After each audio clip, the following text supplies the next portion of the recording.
Hi everyone, welcome back. Today we're doing TwoSums in Scala. TwoSums is one question in the Blind 75 series. This Blind 75 series is a curated list of 75 questions that are meant to represent most problem sets found in technical interviews. It is a list of questions which I would genuinely recommend to our viewers who wish to transition to software engineering or machine learning or any similar profession that requires technical interviews. So for this question, it's an array question. We're given an array of integers, numbers, and an integer target. And we have to return the indices of two numbers that add up to this target. In this case, for this question, we can assume that each input would have exactly one solution and you may not use the same element twice. And best of all, we can also return the answer in any order. So there's no need for us to do any sorting on that index, such that the index is at the front. So for the first example, we are given an ascending list of numbers 2, 7, 11, and 15, and the target is 9. In this case, the two numbers that add up to 9 is 2 and 7, so we return the corresponding indexes 0 and 1. For the second example, it hints to us that the elements in nums that's given to us is not guaranteed to be sorted. So for example, we get 3, 2, 4. In this case, the answer is 2 and 4 over here. That adds up to 6. So we return the corresponding indexes of index 1 and index 2 as the answer. Finally, in example 3, we're given two numbers, 3, 3. So these two numbers are the same numbers. And because both of them add up to target, so we return 0 and 1. So that's pretty much it for this question. One simple way which we can use to solve this question is by doing a linear scan across the numbers. On top of that, we will also keep track of a map or a cache, which will keep track of what numbers we have seen in the past as the key and the index as the value. And the idea is that as you iterate from left to right, we will look out for what is the complement that this current number needs to achieve the target. So we will check the cache for whether if this complement exists. And if it does, we will return the answer. We will return the current index together with the index of the complement from the cache. Otherwise, we will add the current number into the cache and store its index as the key, so that in the future, as you iterate through this list, you will hopefully be able to use this current number as the complement to a future number in front.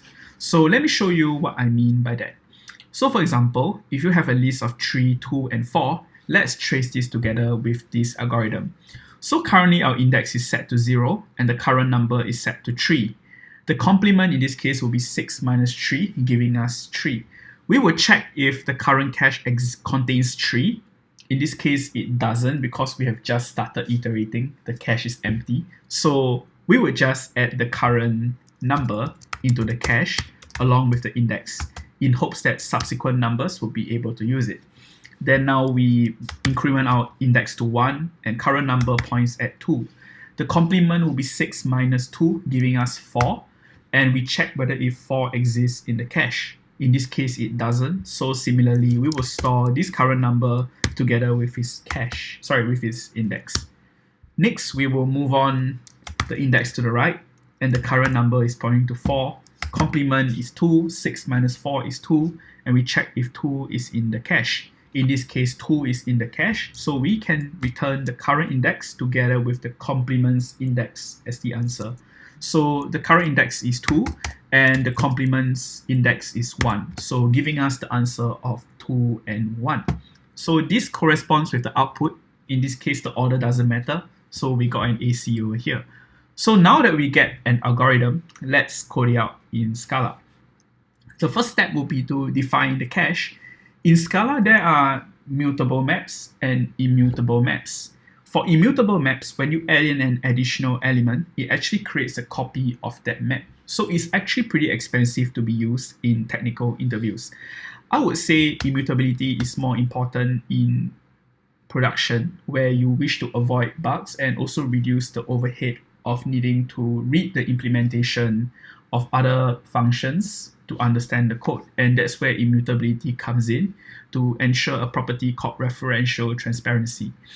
But in this case, like, we do not need to do it here. So let's use a mutable map here instead. For the sake of this technical interview, it will reduce the runtime together with the memory overhead of creating a new copy of the map every time. So to do that, let's import the mutable map. In this case, we have to import it because Scala doesn't favor mutability. So they make you import the mutable maps if you wish to use the mutable collections. So we'll do import scala.collections.mutable.map. So now we get the map, we can start using this. Let's define this cache. This cache will be of type map, and it will take in integers as the key and integers as the value as well. The key in this case is the number itself, and the value is the index. So this will be equals to map.empty int. Now that we define our cache, I'll also define a dummy return. We will use this in a bit later, and I'll explain how we use that. So let's define dummy return. Dummy return will be an array of integers, and this will be equals to array, an empty array like this. Actually, let me just do array.empty like this, and this should work. And let's return the dummy return as the output of this function. Now we can start to iterate through these numbers to populate the cache and hopefully get the answer. So for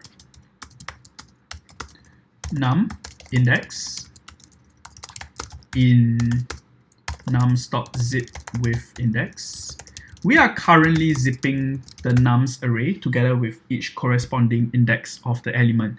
In this case, we need the index because we need to return indexes for the solution. So we need to use this index to place it in the cache and also use it to return the answer. So now that we get each number, we can calculate the complement. Every time when we find a number, this will just be target minus number. And the next step will be to check whether if this cache contains the complements. So if this contains the complement, it means that we have just found the answer. And the answer in this case would just be an array containing the current index together with the complements index. So we can do get complement. In this case, if you call get on the map, that will return you an option of an integer. But because we made the check on line 10 to ensure that this key exists, then this option of integer is guaranteed to define a number in there. So we can call .get and unsafe .get to get the corresponding number. Once done, we can define the else case, which is if the complement doesn't exist in the cache. If that's the case, then we would just populate this cache with the current number and put the corresponding index in there as well. So we are just populating the dictionary with the number as the key and assign it the index as the value so that subsequent iterations can use it. So now this is pretty much the answer. Let's run this code.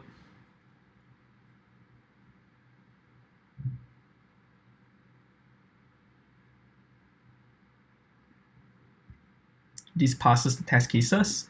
Let's submit this.